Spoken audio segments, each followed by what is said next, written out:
Right now, though, on the phone, we have none other than the big red dog himself, Pastor Justin Lawman. How you going, buddy? Great, Lawson. How are you, mate? Wait, I mean, we're kicking goals in the new week, but obviously a lot to reflect on. Yes, we're trying to keep up with what's happening around the world, Justin, because it looks like this week was quite a momentous week as far as everything is concerned. What have you been following? What do you bring? Of course, Charlie Kirk has been dominating the headlines everywhere. Everybody's thinking about it and sympathizing with the whole story. Have you watched it? Like, are there any updates that have been coming, particularly about the shooter? What do we know?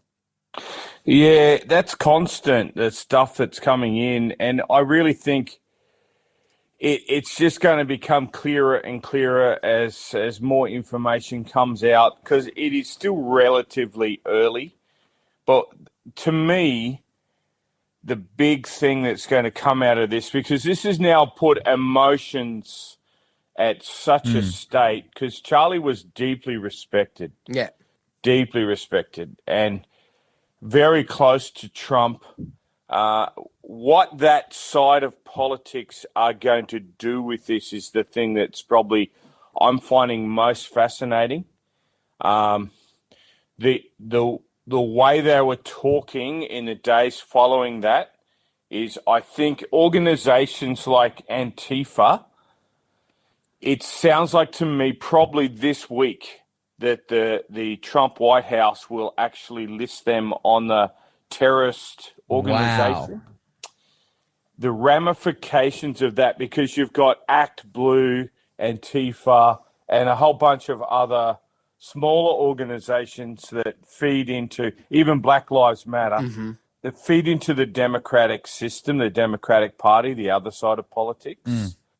If they list them, that enables them to do a whole bunch of stuff to organizations that donate to their cause. Because how the Trump organization is interpreting what's happened is this young man who has grown up as a Mormon in Utah from a conservative it sounds like a Republican family. He's gone off to university. When he got to university, he's really flipped his political views and got quite extreme. And he's not cooperating with police, as being reported in the news, but all the family around him are. And they're saying, look, he's really changed. He really went extreme. There's a whole lot of weird transgender stuff going on with people around him. They're now, the Trump side is saying, look, this kid has got indoctrinated at a university. This organization, Antifa, the words that were on the shell casings he's used are just Antifa inspired. So they are going to use this now, in my opinion. We don't know yet, but this is what seems clear to me. They're going to chase like the George Soros organization, who has funded Antifa and the Democratic left-wing parties quite heavily, like to the tune of billions. They're going to do a RICO case against them to say, you guys you're bad, you're evil, we're going to prosecute you, freeze your funds. They're gonna dig these organizations out of the university's root and branch, would be my prediction. Wow. Okay. Yeah. Okay. So, going after these organizations, I think the big thing for me, when we're talking about, this on a Christian radio station this morning and looking at this at a politics and prophecy perspective, what I understand is that at the end of time, and the political movement and the political religious movement that leads to the circumstances that, administer the mark of the beast and dominate, the world. And it seems as though it's a group of people that everyone agree to, and they have a cause that has captured the minds, hearts, and, the understanding of the world. Obviously, except for those who are truly trying to follow Christ and, who stand against their attempts to, take worship away from Christ and take, standards away from the worship of Jesus. The point I'm trying to make is that, do you think this Charlie Kirk shooting is an event that, could this be the tipping point and the turning point? And if we look at, throughout the last 20 years or 25 years, you can say, 9/11 was an event that, got so much support on side for particular government movements. And then following that, even, look like 5 years ago, it's like, it was, Black Lives Matter, people standing against racism was the movement that, hey, got people on board.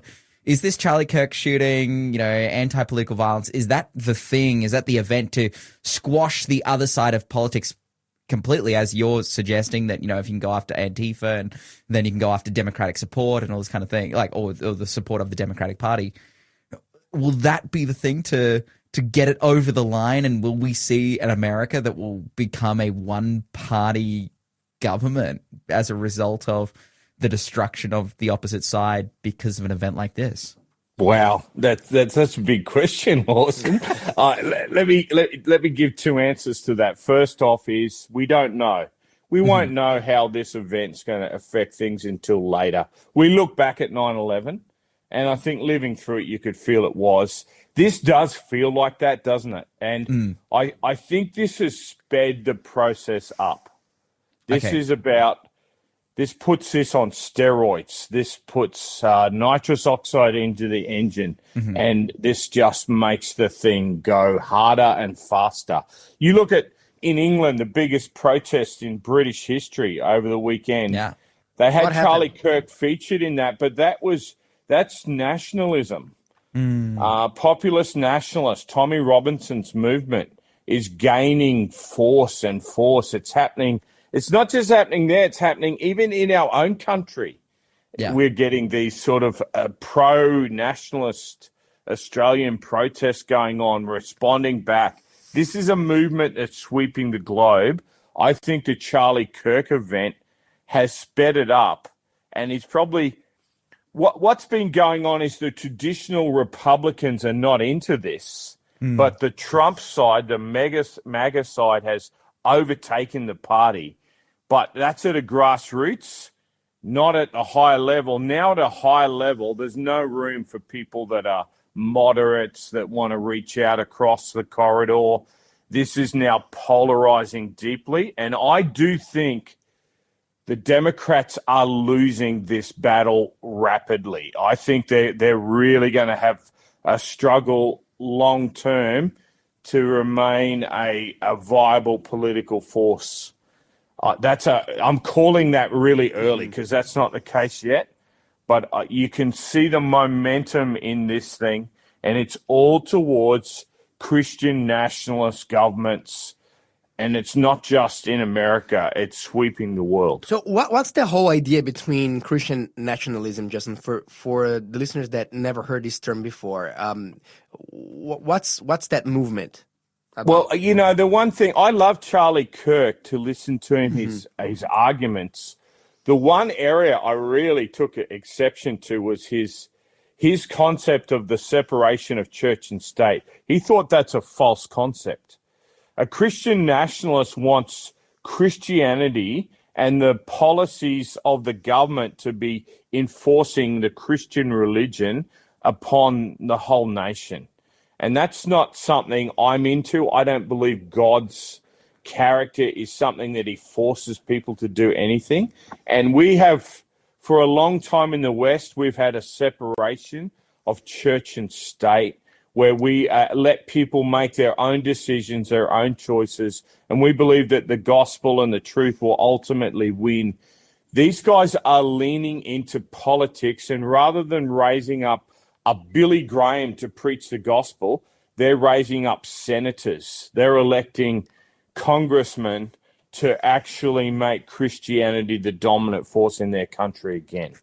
It is very interesting. I was watching a video, and I agree with you. I think that Charlie Kirk was such a powerful speaker in so many different arguments about, various areas. But when it came to church and state, I also had to make an exception for that because I didn't agree. I remember him talking about some of the history of the founding fathers of America. And basically what he said is that the founding fathers did believe that America could only, like the Constitution of America would only work if people had a baseline Christian morality to them. If America was a Christian country. If America was not a Christian country, he basically said, so that was the logical conclusion of Kirk's argument, that the day that America is no longer Christian, America is also no longer safe. And it's no longer peaceful. And he went on to say that he was making the case that in the first original 13 states, 9 of them had professions of faith that were required if you want to be a citizen of that state.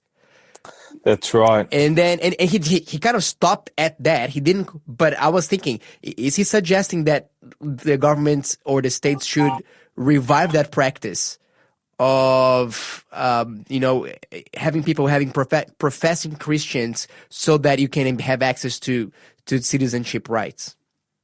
This is the big issue that we're facing, because Christianity, let's face it, Christianity has been under assault across the globe, and particularly in the West. It's thriving in the third world. But in the West, in the first world countries, there's a concerted effort. There's just a hatred for Christianity, even over Islamic, where there is no separation of church and state in Islamic countries. They're all in. And tolerance is not something that's in that religion. Yet left-wing parties will put an Islamic movement above anything to do with Christianity, which I think is bizarre. Mm-hmm. It's bizarre. So everything is directing the Western world back into this Christianity that's dominating their country through laws and through the government. And that sets the stage for what Revelation 13 described, the lamb like the Christian nation making an image to the beast where there was no separation of church and state. So we're drawing a long bow from one assassination here from a wonderful guy that is just evil that would happen. But this, to me, speeds everything up. This is just putting it on steroids. Yeah, absolutely. That's very interesting. We'll definitely be going to be picking up an eye. And as you said, to see how those who are holding the political power in America will respond to that. Are there going to be any Charlie Kirk laws that are going to be enacted? What's going to come after that? We have to remain and see. Justin, I actually wanted to ask you, have you seen what also happened this week in Nepal? Yeah, and Nepal had brought in some pretty extreme laws banning social media. And it seems to be that the Prime Minister of Nepal is very aligned with China, where the young generation there is not. And they've trashed the place. They've like turned it on its head and overthrown the government over social media freedom. And there is a lot of politics going on behind the scenes as well. Yes. Wow. Yeah. It's crazy. They're dropping buildings and it's insane. And look, I sent some people online and they were saying, hey, look, this is how people should respond to when governments want to cut your rights for freedom of speech and freedom of access, freedom of information, and these kinds of things. But one of the things that I noticed is that one of the things that I watch in social media, Justin, is that a lot of people were posting posts such as when people ask how I became radicalized, this is what I'm going to show them. And they have like a picture of Charlie Kirk and also the picture of that Ukrainian young lady that was assassinated in a train in New York, in the United States. And so what I'm seeing, and a lot of people with the rhetoric saying, we have to stop being the good guys. We as conservatives, we have to stop being, playing nicely and so on. So what I'm hearing from that is that it's bringing up a lot of emotions and is making a lot of people who identify with that conservative side of politics starting to flirt with violence themselves, saying, look, we have to respond in the same coin, which would be catastrophic if it would happen. The fire is built between the populist nationalists against globalism. We've talked about that for years now. But what's happening with these events is that it's being fueled with emotion. And emotion is like drinking alcohol. It will distort your grip on reality, and it will make you do stuff that you wouldn't normally do. And that's what's fueling all of this. And you see it in England. There's a terrible thing done by a migrant to a British citizen, and the emotions take over. And that becomes the angry mob. And this is mob, the rule of the mob, and we don't want to see that. But I think it's inevitable it's going to happen. Justin, thank you so much for bringing us the updates. Don't forget, everyone, Justin has his own show, 4:30 p.m. on Friday, The Perfect Storm, where he digs even deeper on these subjects. Thank you so much, Justin. We're looking forward to have you again with us next Monday. You're listening to The Breakfast Show podcast on Faith FM. Positively different. Lawson and I are going to be having a